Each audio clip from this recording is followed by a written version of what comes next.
Hi, I'm Aaron. I am a renter here in Seattle. I moved to Seattle about 3 years ago.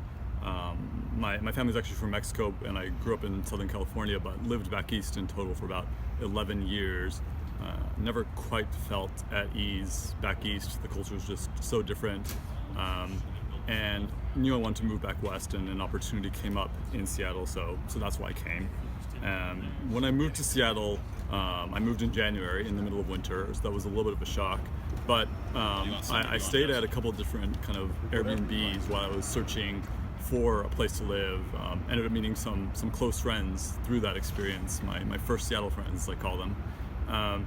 And ultimately saw about 20 different places on the market. And I rented for a long time back east, in kind of wide range of different places, big units, small units, studios, kind of multi-bedrooms, single-family houses, good landlords, bad landlords, some landlords who are my friends and I still kind of touch base with occasionally, landlords who just clearly did not care about the units that they maintained. So kind of a wide range of experiences, and I knew very much what I wanted when I moved to Seattle. I wanted someplace. Well, I don't own a car. Have never owned a car.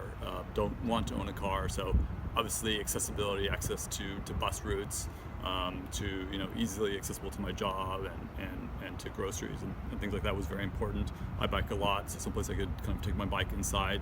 But also I knew I wanted kind of a landlord who essentially lived on site. I wanted someone who lived in the property that they owned and maintained. That was very important to me because I feel like there's just a different level of ownership.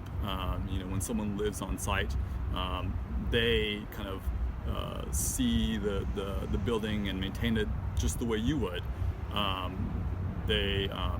If there's a step broken, they'll trip on it in the middle of the night just like you will. So that was very important to me, to live in a building where the owner also lived there. And eventually I found a place like that.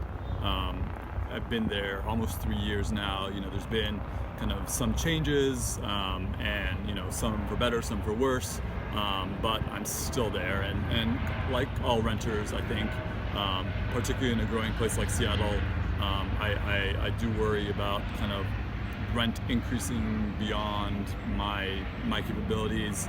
I think that's a reality of the kind of booming city. I've lived in booming cities before on the East Coast, and that's also an issue over time that abates.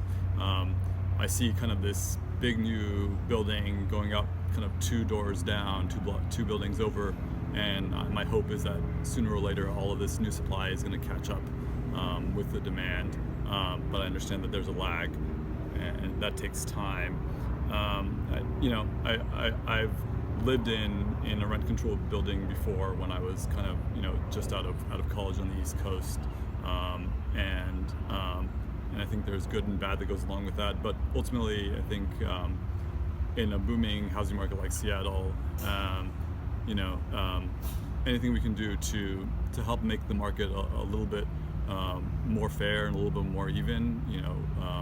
One, landlords have a lot of kind of leverage and say in the current housing market. In other places, renters have more say. But anything we can do to make markets really function and help kind of balance the demand and supply forces is super important for the city and for me as a renter. It's early stages, and I want it to be so much more work too. Oh, nice. Oh yeah. Yeah.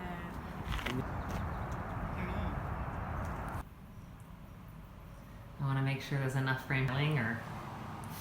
That was a great smile.